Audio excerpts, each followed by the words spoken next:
এই হোটেলটা খুব ভিআইপি। আমি এখানে আসার পরে ওয়েটারকে জিজ্ঞাসা করলাম যে আমার খাবার মানে রেডি হইতে কতক্ষণ লাগবে।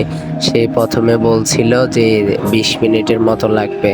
তো আমি 30 মিনিট পরে তারে জিজ্ঞেস করছি যে ভাই আর কতক্ষণ লাগবে। পরে সে আমারে বলল যে অনেকক্ষণ লাগবে, তোমার খাবারগুলো অনেক ঠিক আছে। তো আমারেও প্রথমবার জিজ্ঞেস করছি আর আমারে বলছে বাহিরে বসার জন্য। কিন্তু দ্বিতীয়বার আমি যখন জিজ্ঞেস করতে গেছিলাম তখন ও আমারে বলতেছে তুমি ভিতরে আসো, ভিতরে বসো। তা আমি ভিতরে বসার পরে ও আমারে এক গ্লাস ঠান্ডা পানি দিছে। ঠান্ডা পানিটা খাওয়ার পরে ও আমারে এক বাটি পায়েস দিচ্ছে। দেখেন আমি ওইটা খাচ্ছি। তো এক বাটি পায়েস দিছে, যেগুলো খুবই অসাধারণ লাগছে। তো আসলে মানুষের মন মানসিকতা অনেক ভালো, সবাই তো আর এক হয় না। তো উনি আমাকে ভিতরে বসায়, হোটেলের ভিতরে বসায় ওইখান থেকে খাবার দিয়েছিল।